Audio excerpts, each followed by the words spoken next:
మన VVIT university absolute discipline, absolute education. కళ్ళంబట్టి నీళ్ళు ఏమన్నా వచ్చినా ఒక రోజన్న జైల్లో? లేదు, ఒక్కసారి వచ్చింది. ఎందుకు చెప్పంటావా? వైఫ్ గుర్తొచ్చా? కాదు, వైఫ్ కాదు. నా భార్య నాకంటే స్టెబన్, చాలా స్టెబన్. చదువుకున్నాం, బాగా ఉన్నాం.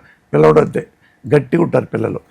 దానికి ఎందుకు అంటే వాళ్ళు సూపర్ ఇంటి వాళ్ళు ఉంటారు కదా. మురళి గారు, మీరు రోజుకు ఒకసారో రోజు పోయి ఒకసారో మీరు ఇంట్లో ఫోన్ చేసుకోవచ్చు మీరు అని చెప్పి ఆయన ఇచ్చారు. ఓకే, థ్యాంక్ యూ సార్ అన్న. వెళ్ళి ఇక వెళ్ళేటప్పుడు ఇక్కడ నుంచి ఎక్కడ ఉంటుంది అది. వెళ్ళి చూస్తుంటే ఫోన్ గుర్తురాల. ఇప్పుడు నా దగ్గర ఫోన్ ఉంది కదా, ఈ ఫోన్ ఉంది. నువ్వు నమ్మవు కదా, మీరు ఫస్ట్ నుంచి ఇయే వాడతారు. ఇదే నాకేం తప్ప నాకేం తెలియదు. వాట్సాప్ కూడా తెలియదు. వాట్సాప్ కానీ ఇంకోటి కానీ ఫస్ట్ నుంచి కూడా అంతేనా? అప్పుడు అంతే. కింద పడుద్ది, 3 ముక్కలు అవుతుంది, వాళ్ళు పెట్టుకుని వెళ్ళిపోతా. అంతే 1500 అప్పట్లో ఎవరుకుంటా. అదప్పటికి ఇదే. ఏ తాళ్ళైంది ఆ ఫోన్ కొని? ఎప్పుడో నోకియా పుట్టినప్పుడు కొన్నా. అయిపోయిందా? అది వెళ్ళిన తర్వాత ఫోన్ లేదు. ఇప్పుడు నాకు ఉంది కదా, ఈ ఫోన్ నాకు తెలీదు. అక్కడే పోలీసు ఎస్పీ గారు నమ్మలా. ఏంటి సార్ మీరు మీ నెంబర్ ఏమంటే తెలియదు అంటారేంటి? నిజంగా తెలియదు సార్. ఇంకా సాక్ష్యం చెప్పడానికి ఏంటంటే మీరు నార్కో టెస్ట్ చేయించుకోవడం తప్ప వేరే మార్గం లేదు. నిజంగా నా నెంబర్ నాకు తెలియదు నాన్న. అవును, దేవుడు సాక్షి. అవును, తెలుసు నాకు కూడా. అది నేను మా ఆవిడ అంటే ఏమండి, మా ఆవిడ నెంబర్ తెలియట్లేదు సార్.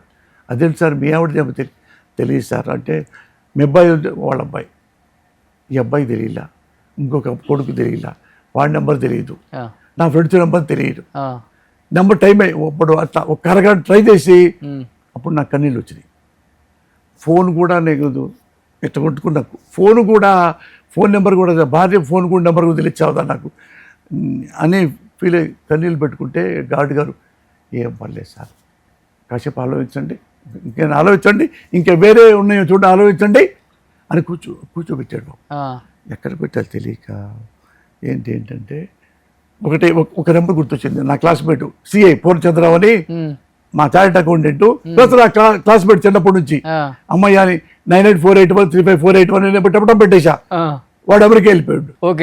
అమెరికా వెళ్ళిపోయాడు. ఎప్పుడో ఎక్కడో లక్కీ రాలేదనుకుంటా. తర్వాత మా ఆవిడ చెప్పిందా చేసిందా అంటే, ఏంటండి చేయట్లేదంటే, ఫోన్ లేదబ్బా అనేది నా నెంబర్, నీ నెంబర్ తెలియక, పిల్లోడి నెంబర్ తెలియక అప్పుడు నాకు ఏడుపు వచ్చింది అన్న. అయ్యో అదే పని చేయండి అయితే అని.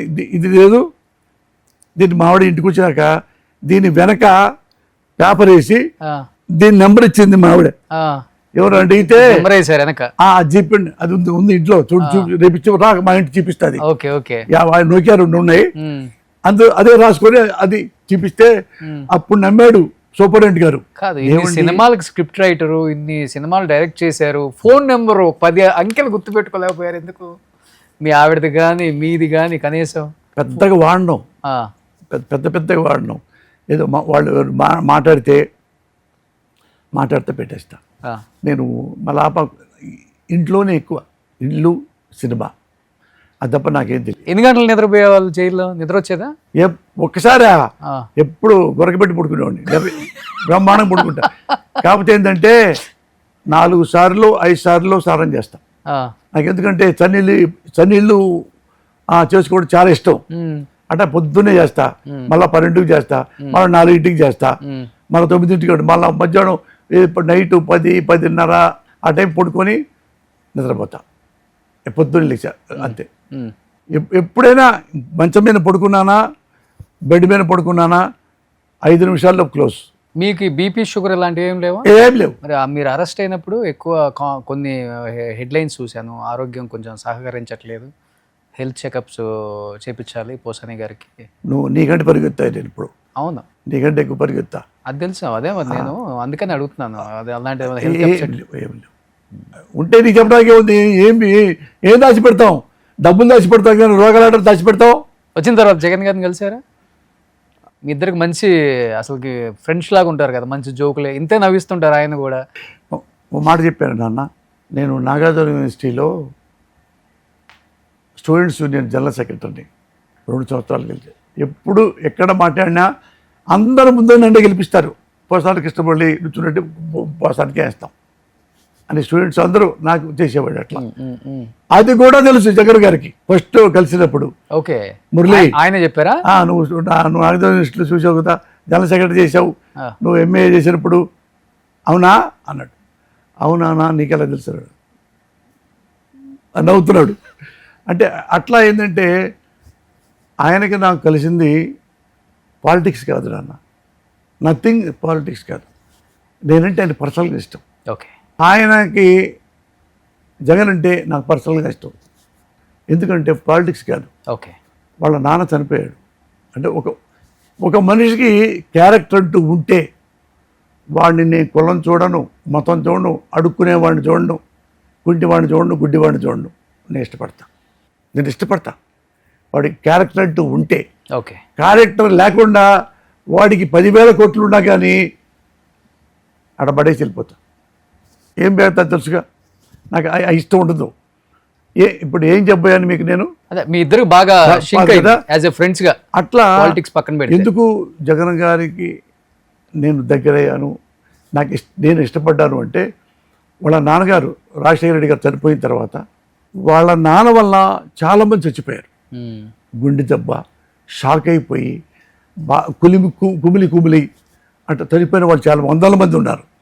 ఉంటే ఆయన ఓదార్పుకి వెళ్తుంటే వేరే సోనియా గాంధీ గారు ఢిల్లీ పిలిపించి నువ్వు చేయకూడదు, ఎందుకంటే ఇతను ఇది ఓదార్పు యాత్ర చేస్తుంటే మళ్ళీ ప్రజల్లో సింపతి కలిగి ఇతనే ముఖ్యమంత్రి అయిపోతాడేమో అన్న భావన కొంతమంది ఉండి ఏదో చాటీలు చెప్పుంటారు. లేకపోతే సోనియా గాంధీ గారికి ఏం తెలుసు పాపం, అంతే కదా, ఢిల్లీలో అంటే ఆయన వాళ్ళ అమ్మగారు వాళ్ళు ఉన్న తర్వాత ఓదార్పు యాత్ర చేయొద్దు, పార్టీ ఆఫీసులోకి వెళ్ళి ఆడ పిలిపించుకొని ఆడ చేయి. మేడం, మా నాన్న చచ్చిపోతే వాళ్ళింటే వాళ్ళు చచ్చిపోయారు, వాళ్ళని పార్టీ ఆఫీసులో ఓదార్పు యాత్ర చేయమంటారేంటి మేడం, నేను వాళ్ళ ఇంటికి వెళ్ళాలి, మా నాన్న కోసం మీ కుటుంబం పెద్ద చచ్చిపోయాడా అని అక్కడ కూర్చొని కన్నీళ్ళు పెట్టుకున్నాడు. అవి చేయాలి. అవి కాకుండా పార్టీ ఆఫీసులో నేనంటే ఓదార్పు చేస్తాను మేడం, అది కాదు మేడం అంటే డూ వాట్ ఐ సే అని ఏదో అన్నారంట. ఎంబడెళ్ళి దండం పెట్టాడు. నాకు తెలిసిన నిజాలు ఇవి. దండం పెట్టి అక్కర్లేదు మేడం, నాకు ఈ పార్టీ అక్కర్లేదు, థ్యాంక్ యూ వెరీ మచ్ అమ్మాలే వెళ్ళిపోయారు. వెళ్ళిపోయి ఓదార్పు చేసి సొంతంగా ఓ పార్టీ పెట్టుకున్నాడు. ఎవరిని పార్టీ వాళ్ళని వేరే పార్టీ వాళ్ళని లాక్కోలా, డబ్బు ఆశ చూపించేసి ఆయన పార్టీలో చేర్చుకోవాలా. ఈయన మంచివాడు అని ఎవరు అనుకున్నారో వాళ్ళే ఆయన దగ్గర అయ్యారు. అవును, అదే జరిగింది. అవును, ఎవరు ఇలాంటి క్యారెక్టరు నాకు బాగా నచ్చింది, ఆయనకు దగ్గర అయ్యా. మా ఇద్దరి మధ్య పాలిటిక్స్ లేవు అసలుకి. You should not forget that.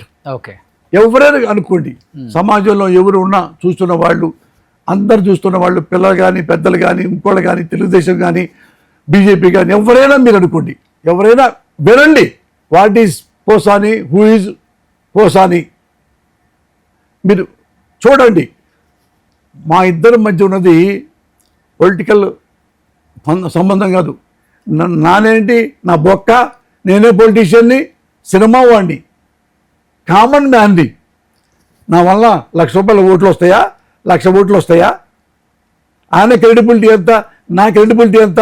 ఆయన ఎంత పెద్దోడు, ఎంత డబ్బు ఉన్నవాళ్ళు, ఎంత హిస్టరీ ఉన్నవాళ్ళు. వైఎస్ రాజశేఖర గారి కొడుకు, నేను పోసాని సుబ్బారావు కొడుకు. 50 రూపాయలు లేక ఆత్మహత్య చేసుకుంటూ సుబ్బారావు కొడుకు.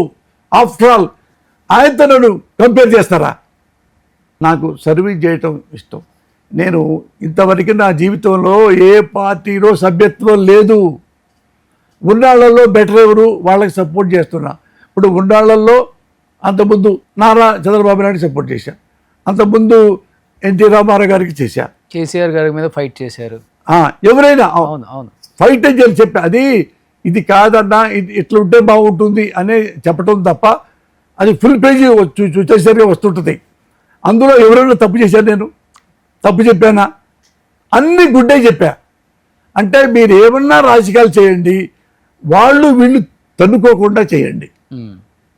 తెలంగాణ ఆంధ్ర ఒకళ్ళ మీద ఒకళ్ళు కోప్పడుకుంటా, తిట్టుకుంటా, తన్నుకుంటా లేకుండా మీ రాజకీయ పరిజ్ఞానంతో బిహేవ్ చేయండి అలాంటివి చెప్పారు తప్ప ఇది తెలంగాణ ఉండడానికి వీలేదు అన్నాను ఎప్పుడన్నా? లేదు.